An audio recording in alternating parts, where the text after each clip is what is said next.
ओम शांति। आपका प्रश्न है, जब गर्भ बनता है तो उसमें आने वाली आत्मा की मृत्यु समय अनुसार निश्चित हो जाती, लेकिन ये भी कहते हैं कि आत्मा का पुनर्जन्म कई बातों पर निर्भर करता है। जैसे किसी को उस आत्मा से बहुत मोह है तो मोह उस आत्मा को बांधे रखता है, तो वो आत्मा वही भटकती है। कईयों के पाप कर्म भी उसे देह धारण नहीं करने देते। उत्तर है, देखो, पहले तो मैं ये कहूँगी कि आप कर्म की गुह्य गति के टॉपिक सुनो, इसमें बहुत अच्छी रीति हमने समझाया है। और दूसरा, 13 दिन आत्मा क्या करती है वो 13 दिन का भी सुनो। ये दोनों सुनेंगे तो आपको अच्छी तरह समझ में आ जाएगा।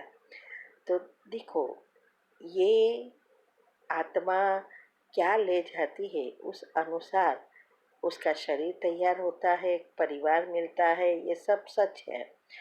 लेकिन जब कोई आत्मा शरीर छोड़ती है और घर वाले रोना पीटना करते हैं और कई तो उसके बिना जैसे रह नहीं पाते, तो जितना वो दुखी होते हैं उतना वो आत्मा जो शरीर छोड़ के चली गई वो भी बेबस है और वो भी शरीर में जाना चाहती है, लेकिन वो नहीं जा पा रही है क्योंकि उसका कनेक्शन टूटा नहीं है। वो दोनों का मोह एक दूसरे को खींचता रहता है। इसीलिए हम कहते हैं कि अगर वो 13वां दिन नहीं गई और आप रोते ही रहे तो कई आत्मा जो बहुत वीक है, माना अशक्तिशाली है, कम शक्ति वाली है, वो आत्मा वहाँ से जा नहीं सकेगी। कभी कभी ऐसा भी होता है, अगर हम फिर भी याद करते रहे तो गर्भपात भी हो जाता है, आके जन्म लेके तुरंत भी मर जाते हैं। इसमें कई अपने खुद आत्मा का भी कर्म है और कई बार हम पिछले जन्म वाले भी उसको खींचते हैं, इसीलिए भी हो सकता है। इसीलिए ये एग्जैक्ट फिक्स करना बहुत मुश्किल है। तो आप वो सब टॉपिक सुनेंगे तो आपको शायद समझ में आ जाएगी। और भटकने की जो बात है वो तो जो आत्मा की अगर आयुष्य बाकी है, चलो समझो कि जो गर्भ में वो जाने वाली थी वो गर्भ में वो नहीं जा सकी और वहाँ गर्भपात हो जाता है, तो उसको फिर राह देखनी पड़ेगी जब दूसरा उसके लिए उसका हिसाब किताब बने। तो वो जो समय है उस समय वो भटकती रहेगी। ओम शांति।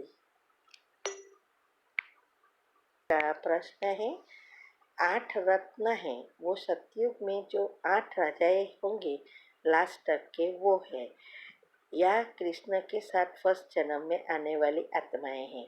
क्योंकि जो संपूर्ण बनकर एडवांस पार्टी में गए हैं वो देवताओं को जन्म देगी, लेकिन वो खुद कब आएगी? सतयुग में कौन से जन्म में?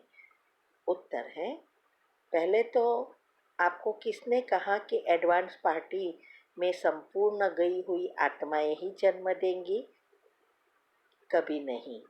एडवांस पार्टी का मैंने टॉपिक रखा है, उसका कार्य क्या है वो आप सुनना।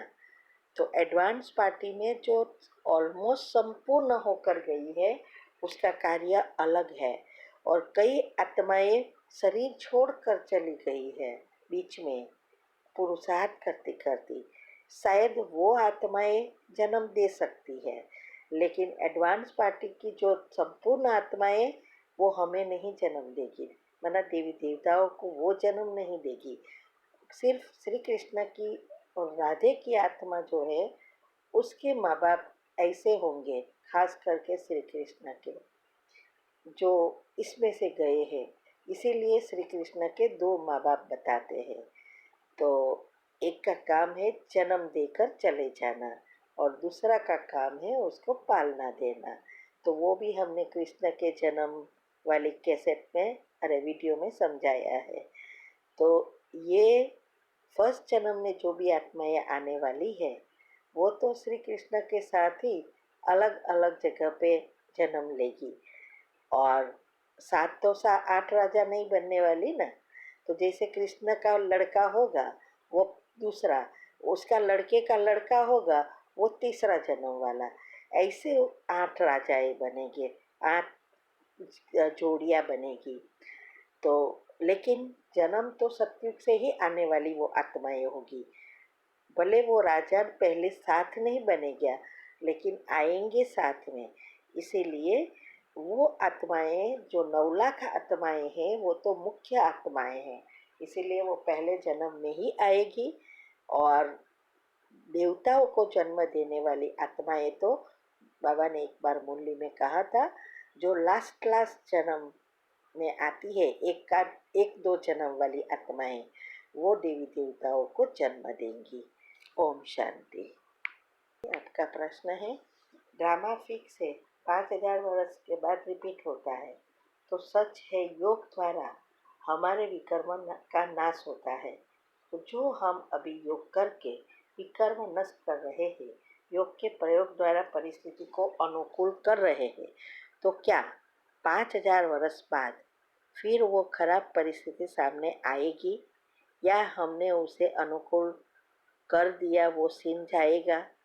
उत्तर है, वो परिस्थिति भी आएगी और आप फिर से अनुकूल भी करेंगे, और जितना जो किया है वही फिर से करना है, आना है।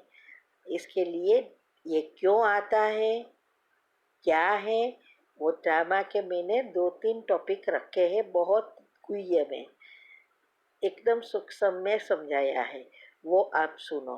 क्योंकि ये ड्रामा 3 काम कर रहा है। एक, पुराना बाहर एक्टिंग कर रहा है, दूसरा वो डिलीट हो रहा है, और तीसरा नया जो भी हम रिएक्ट करते हैं वो प्रिंट हो रहा है, और जो प्रिंट हो रहा है फिर से वो रिपीट होना है। ये काम चल रहा है, ठीक है। ओम शांति। आपका प्रश्न है, 2 साल से ज्ञान में हूँ, 11 साल से शादी हो गई है, लेकिन पिछले 2-3 साल से पति का चरित्र बिगड़ गया है। मैं क्षमा वाली कमेंट्री करती हूँ, बाबा से लेटर भी लिखती हूँ, सब कुछ करती हूँ, ज्ञान भी समझती हूँ, कर्मों का बंधन है, बट जब वो रात में ड्रिंक करके मेरे सामने होते हैं तो मैं हलचल में आ जाती हूँ। मुझे उनसे बहुत नफरत होती है, उन पर बहुत क्रोध होता है, उनकी तरफ देखने का भी, उनका कोई भी काम करने का मन नहीं होता, क्या करूँ? उत्तर है, देखो, पहला तो काम आपको ये करना है कि सिर्फ क्षमा याचना की कमेंट्री नहीं करनी है। क्षमा याचना की कमेंट्री करने के बाद रोज उसको भी, अब इस आत्मा में से इस पवित्रता के किरणें सारे शरीर में फैल रहे हैं, सभी कर्मेंद्रिया शीतल हो गई है, ब्रह्मचर्य व्रत नेचुरल हो गया है। अब ये आत्मा के सारी पुराने बुरे संस्कार समाप्त हो गया है, मेरे साथ के हिसाब किताब चुकतू हो गए हैं, पुण्य का खाता ऊपर आ गया है, और अब मैं जो कहूँ, जो मुझे अच्छा लगे वही वो करता है। अब मेरे साथ बहुत प्रेम से, रिस्पेक्ट से बात करता है, व्यवहार करता है। अब उसने जो भी उसकी बुरी आदतें हैं वो क्या कहना है, वो छूट गई है। जैसे अब वो उसने ड्रिंक करना भी बंद कर दिया है। ड्रिंक ना करे ऐसा नहीं, ड्रिंक दारू पीना छोड़ दिया है, ऐसा करना है। तो आपके साथ वो जो भी उसका खराब चरित्र है वो अंत में अच्छा हो गया है, ऐसे ऐसे सब सोचना है। दूसरा, दिन भर में या आपके सामने वो आत्मा आए तो क्रोध, नफरत ये सब नहीं करना है। इससे आप ही खुद उसके साथ के पाप कर्म खींच रहे हो और ही प्रॉब्लम बढ़ा रहे हैं और ही वो बिगड़ रहा है। इसीलिए वो कुछ भी करे आपको वो बहुत अच्छा है ऐसा ही सोचना है और उस समय बाबा से शांति के शक्ति के किरणें लेकर उसको देना है। दूसरा, हमने एक कमेंट्री रखी है दारू सिगारेट वगैरह छुड़वाने के लिए और उसमें एक आयुर्वेदिक दवाई भी है। वो कितना कोई दारू छूट गया है तो वो भी आप कर सकते हो, वो कमेंट्री उसके लिए करो और फिर वो दवाई जो बताई है और सिर्फ ड्रॉप एक एक ड्रॉप लेकर पानी में या डालना है, उसमें सब बताया है, वो भी करो। तो अभी आपको ये क्षमा याचना आप जो भी आप करते हैं लेकिन पहुंचता नहीं है और क्योंकि आप नेगेटिव बहुत हो इसीलिए आपकी घृणा नफरत नहीं जा रही है और आप और ही बढ़ा रहे हैं।